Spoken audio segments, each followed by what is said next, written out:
champion! Welcome back. Good to have you here. If you are new to this channel, welcome. My name is Knetterkoekje. In today's video we are going to have a look at PokeRogue's beta client. As you can see by the online players on the beta branch, not a lot of people know about this yet. Which makes sense, because its existence is rather under the radar as of now. The PokeRogue beta branch can be seen as a public test realm, where new and upcoming features are tested publicly. And the PokeRogue beta has some very neat features that you don't want to miss out on. Let me start by explaining how you can play the beta yourself. It's very straightforward. You can access the beta client by visiting beta.pokerogue.net. The link is also in the video description. Well, all you need to do is export your data from the main pokerogue.net website, and you do this by going to the menu, pressing the option Manage Data, and then Export Data. The next step is to go to the beta.pokerogue.net website, and you have to make a new account here. When logged into your new account, you once again go to the menu, Manage Data, and this time you import the file you've just exported. Unfortunately, this will not import your current runs. However, all of your Pokemon's data has now been transferred, so you can use those juicy shiny mons that you've worked so hard for on the beta branch. The PokeRogue beta also works on phone and in any web browser, as is the case with the main PokeRogue website. I took 6 of my epic shinies and started the classic run, as most of the beta features can be found in classic mode. Without spoiling it too much, we should be running into some very cool encounters that are neither Pokemon nor trainers, as shown by the sneak peek earlier. We cruised through waves 1 to 26 without anything new or out of the ordinary happening, just the usual PokeRogue early game. But then at wave 27 we get our very first NPC encounter. A chipper elderly man approaches you. Intriguing. What could this be? Hello there. Have I got a deal just for you? The Pokemon Salesman. This Yangmo is extremely unique and carries an ability not normally found in its species. I'll let you have this swell Yangmo for just 20 to 170 Poke-Yen. What do you say? What will you do? Right, so now as the player we get the option to accept or refuse this amazing offer. To get a Yangmo with its hidden ability. Dude, this is so freaking cool. I love this so much. I mean, how can I refuse? Epic shiny Rhyhorn, goodbye. Right, so after this special Pokemon Salesman encounter, apparently there's no shop reward, which is fair, because you just got a huge reward from the NPC encounter, which was basically free, because it's not a battle. And it seems you can still buy all the normal shop items as per usual. Let's have a look at the summary of our special Yangmo-O, shall we? It seems like the salesman was not scamming us. It does indeed get the ability, or well, the hidden ability, Overcoat. However, one big downside is that the Pokemon is level 5, and its moveset is basically non-existent. Don't quote me on this, but if I understand this feature correctly, you can also get Pokemon with moves that they cannot normally learn, so that could be very interesting. Wave 28 through 33 are rather uneventful, but then at wave 34 we run into yet another event encounter. What's this? Step right up, folks. Try your luck on the brand new Wobbuffet Whack-O-Matic. Wait, is this a minigame encounter? Fun and games. You have encountered the traveling show with a prize game. You'll have 3 turns to bring the Wobbuffet as close to 1 HP as possible without KOing it, so it can wind up a huge counter on the bell ringing machine. But be careful. If you KO the Wobbuffet, you'll have to pay for the cost of reviving it. Would you like to play? So we have the option to pay 850 Poke-Yen to play the minigame, and then if we fail the minigame we also have to pay for the cost of reviving Wobbuffet. Well, I mean, of course we're gonna play, but that's kinda steep though. I decided to pick Yangmo as my whacker, but this might have been a mistake. We pay the entry cost of 840 Poke-Yen and we have 3 turns remaining to get this Wobbuffet as close to 1 HP as possible. I sent a tackle and it didn't even do 10% of his HP, so maybe Dragon Tail? Yeah, Dragon Tail also didn't deal enough damage. I think I just completely fumbled my first minigame in PokeRogue. Nice. In fact, I didn't just fumble it, it says the Wobbuffet barely taps the button and nothing happened. The bright side, at least Dragon Tail didn't Dragon Tail away the Wobbuffet and brick the encounter altogether. Yeah, let's reset and try again, because I'm really curious what happens if you win. This time I went for Larvesta, and I opened with a Torch Song and then 2 Earth Powers after, which put the Wobbuffet close to 1 HP but not quite, winning us the Tier 2 prize, which is a Rogue tier item, and we got ourselves a Scope Lens, so that's kinda awesome. Now after trying a second time, I also noticed that the Wobbuffet's level is going to mirror the level of the Pokemon you pick. So it was level 14 when we picked Yangmo-O, and now it's level 26 when we picked Larvesta. I wonder how close we got to winning the first prize, which I assume is a Master Ball tier item. But it's time to move on and see what else is out there. I think that both the cost for the special Pokemon and the cost to play the minigame are a bit too high if encountered this early in the run. But as with anything on the PokeRogue beta branch, it's all subject to change. Other than that, I don't have much criticism. I think these 2 encounters were super cool and they really make me feel like I'm playing a roguelike, so that's great. We speed through the waves, and at wave 46 we find yet another event encounter. You've come across some training tools and supplies. Training session. These supplies look like they could be used to train a member of your party. There are a few ways you could train your Pokemon, by battling against it with the rest of your team. How should you train? We get to pick between light training, moderate training and heavy training. Light training will improve 2 random IVs of the selected Pokemon. Moderate training will change the Pokemon's nature, I guess at random. And lastly, heavy training will change a Pokemon's ability. I'm not sure if there's any difference in difficulty between the training modes, so I decided to pick light training for Larvesta, who already has perfect IVs. I don't think it will improve its IVs, because the maximum is 31, but if it does, it would be very cool. Here we are, facing our very own Pokemon to train it in battle. I love this concept so much. Farfetch'd went down a hero after doing the groundwork, and I switch into Haunter to finish the training session. It seems that you also gain experience from the training session. So Larvesta returns, feeling worn out but accomplished. Its speed and special defense IVs were improved. Since we don't have any way to view the IVs of a Pokemon that's currently in our party, I can't figure out whether or not the IVs did indeed go over the max of 31. I think it's more likely that they did not. But this encounter lets the player deterministically improve a Pokemon of their choice without hatching or catching, so that's amazing. We speed through some more waves, get to Ivy on wave 55, but nothing out of the ordinary about the Ivy battle. Then a couple waves later we beat the wave 62 Flare Grunt and get greeted by a shiny charm in the shop. Nice. What in the world is even that? Wave 63 greets us with an interface for the Global Trade System, GTS for short. The GTS, technological wonder. You can connect with anyone else around the globe to trade Pokemon with them. Will fortune smile upon your trade today? What will you do? The GTS offers us 3 options. Check trade offers, wonder trade, or trade an item.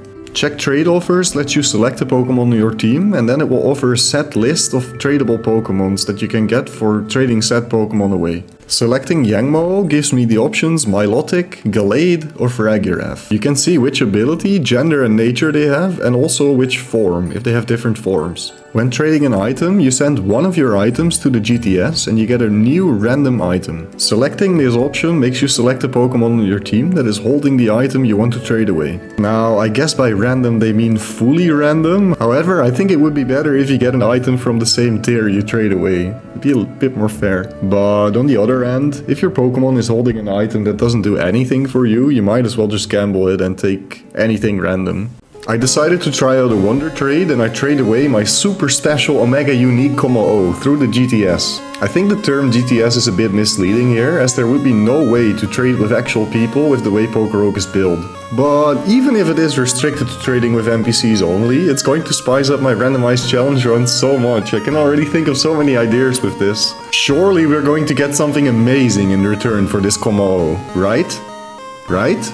Oh my days, it's a Burmy! It actually happened! It's a freaking Burmy! What else does a trainer desire? Yeah, just kidding. That's kind of disappointing. But I've heard that there is an issue with wonder trading currently that makes it spit out a ton of Burmies, so... I guess we're just another experience richer, and that is all that counts, right? The fixed trade options are probably the go-to option for now, as those are based on the Pokemon's BST. But that's nowhere near as fun as Wonder Trade, if you ask me. Oh, on a side note, did you know I completed 18 out of 18 monotype challenge runs with the self-imposed rule set in PokeRogue? The added rule set being no resets, using only randomized starters picked by my viewers that cost no more than 4. Finishing all the types took nearly 2 months of effort, with the last 2, which were cross and flying, being extremely difficult, as those were done after the X item nerf and during the ticket event, which means way less helpful items from the shop. Allow me to show you a little sneak peek. Too late. Okay, go list one. We get the curse off. Okay, it's GG. It's GG. It's GG. It can't miss. We have X accuracy off. Who are you, man? The challenge is finally freaking complete after like 20 hours of trying on flying across. I'm working on a masterpiece of a video that covers all the highlights from these challenge runs. You do not want to miss this, I promise you, it will be the most banger video I've ever made. If you want to get notified of this and future Pokemon related videos, there's only one option, and you know what it is. You gotta use your mouse cursor, as it's the only move that does super effective damage to the subscribe button. Thank you for the support. Let's get back on topic, as we are approaching yet another NPC encounter. What could it be this time? You're stopped by a rich-looking boy. Good day to you. I can't help but notice that your Salamence looks positively divine. I've always wanted to have a pet like that. Wait a second, what? My Salamence is not a pet?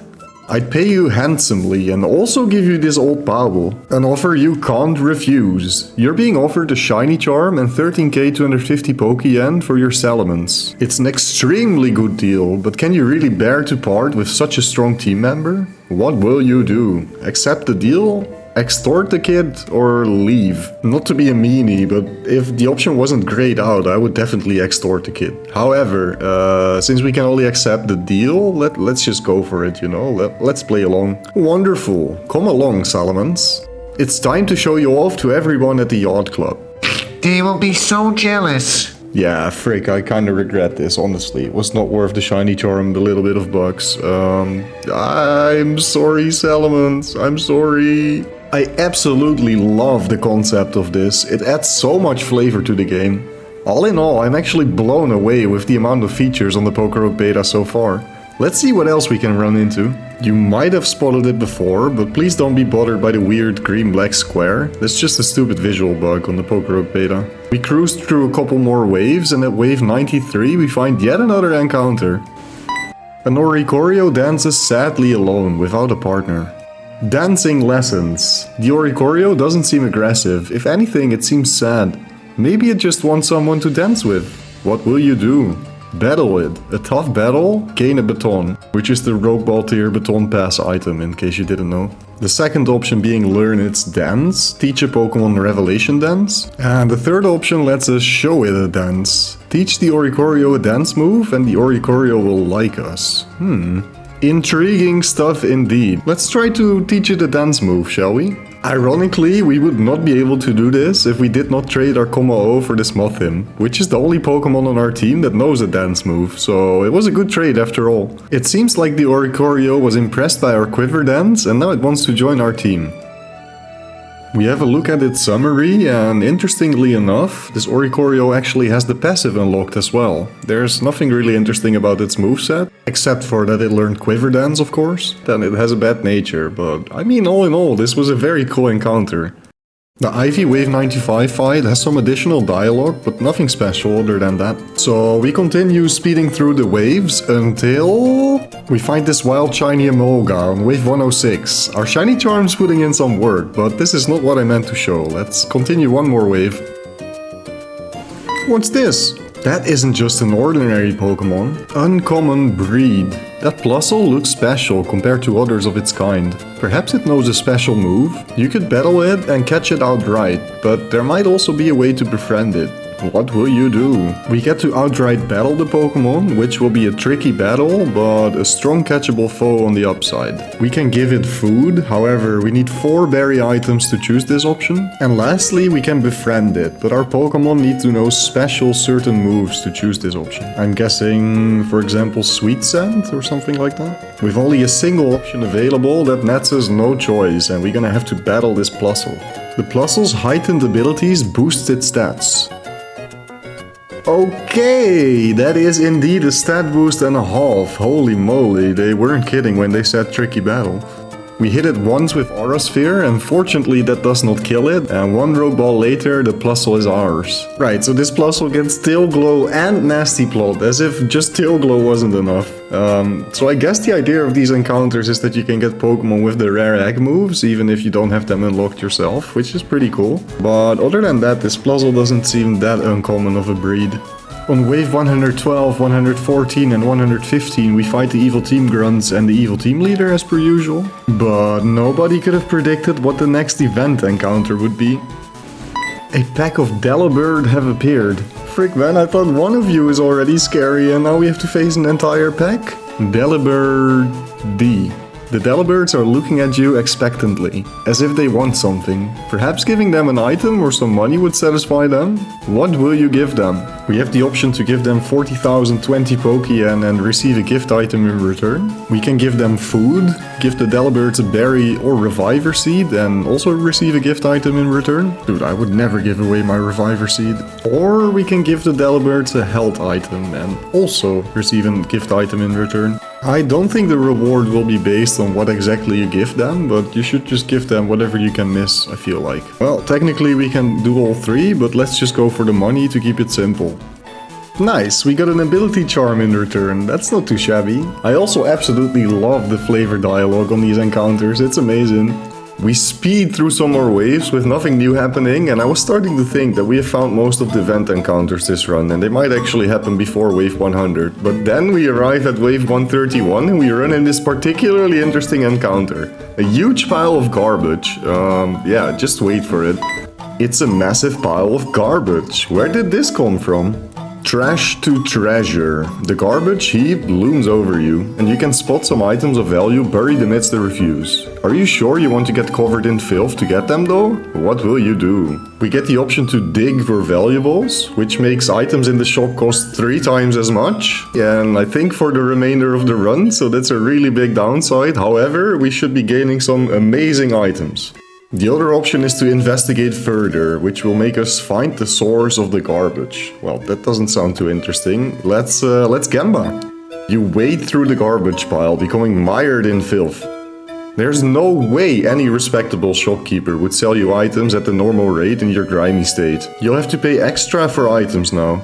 However, you found some incredible items in the garbage.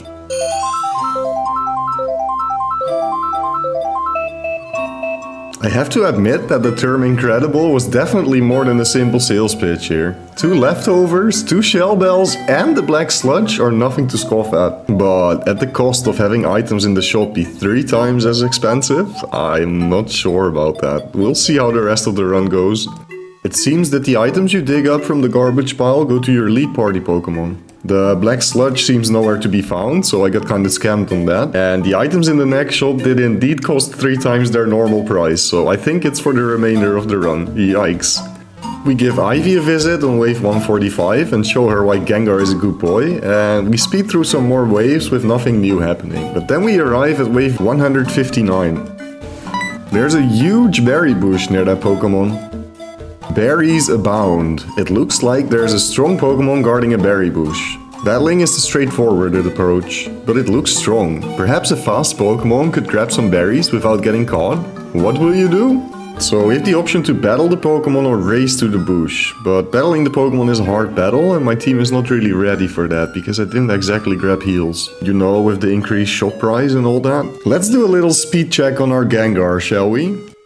Your Gengar races for the berry bush. It manages to nab 5 berries before the wild mug can react. Poor Elon Mug, he is so slow. You quickly retreat with your newfound prize. You received 5 berries. We quickly have a look at the transfer item screen to see which berries, and apparently they go to your lead Pokemon, as it did with the previous reward items. Very cool stuff. I freaking love this, it's amazing. The next 4 waves were just wild Pokemon, and we had a rather difficult time with the evil team leader at wave 165, but our Rapidash clutches up and we run into yet another event encounter right after.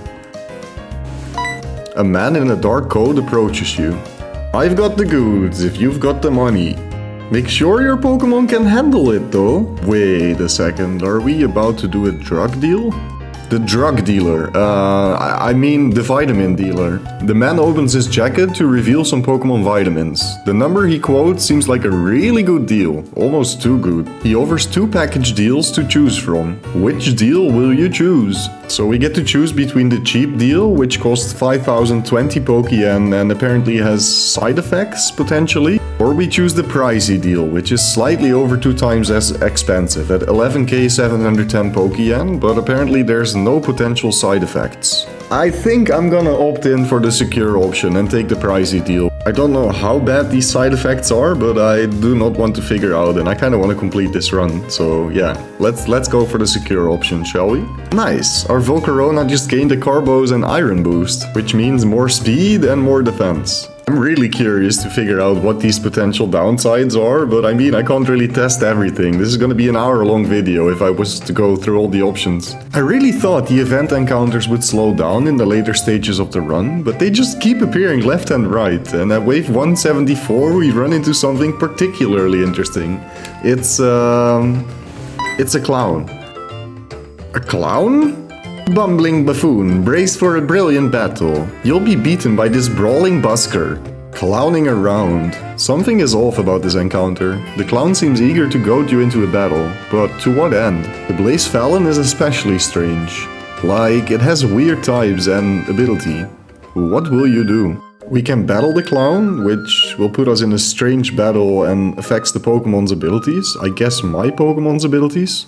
We can remain unprovoked, which upsets the clown and affects Pokemon's items. Again, I guess it's about my Pokemon, right? Surely. This could definitely use some better and more clear wording, I think. And lastly, we can return the insults, which also upsets the clown and affects Pokemon's types. Well, I don't want to mess with clowns, so I'm not gonna upset it. Let's just battle the clown. Yeah, let's do that. Your pitiful Pokemon are poised for a pathetic performance. Well, that's a bit harsh, don't you think, Harlequin Charlie? Let's see if that actually checks out for you. Yeah, that is some very weird typing, because Blaze Fallon is normally a Fire Ghost type, and we are fighting a Fighting Steel type Blaze Fallon right here. And it also has the ability Sandstream, where it normally gets Beast Boost. Interesting. The clowns seem to be no match for my Volcarona and Gengar. At first I was confused because nothing about my abilities changed or I didn't see any prompt for it, but I just had to take a shop reward for it to appear. A sensational showcase. Your savvy suits a sensational skill as spoils. The clown is offering to permanently skill swap one of your Pokemon's abilities to Sandstream. Interesting, that's so freaking cool, but yeah, it doesn't really help my team, so I'm gonna hold off on the offer, but this is definitely my favorite event encounter so far. This one is really cool because it also allows to build some very interesting custom Pokemon. The person who did the dialogue for this NPC, hats off, big W. This is actually amazing. It's so much flavor, I love it. We complete a couple more waves with nothing new happening, and the map lets us fight the E4 and champion in laboratory, which is always cool. My guess is that there is no more event encounters after wave 180, but there's only one way to find that out. We speed through the E4 and then arrive at the champion, who actually offers us quite a difficult fight. Psych! Just kidding, our beefed up Volcarona absolutely steamrolled it. Laboratory really doesn't feel that uncommon as a biome anymore, and that is actually great. I think this is the second time I got to fight the E4 in lab. Either way, let's continue. See what these last 10 waves have in store for us. The final 10 waves of the run play out as per usual, so I think I was right with my call of no more event encounters after wave 180. We have quite the battle with Ivy on 195, and I'm pretty sure I needed all the X items here to win, as the only 2 Pokemon that can carry us are Gengar and Volcarona. The fight was close, but fortunately setting up Gengar with Nasty Plot lets him clean up after Volcarona had gone down. We purchase a very expensive Max Heal and Max Revive, and I roll for X items to beat Eternatus. But then I remember we had some Master Balls from earlier. We round up the final couple of waves and eventually face good ol' Eternatus. I simply throw a Master Ball to catch it and finish the run.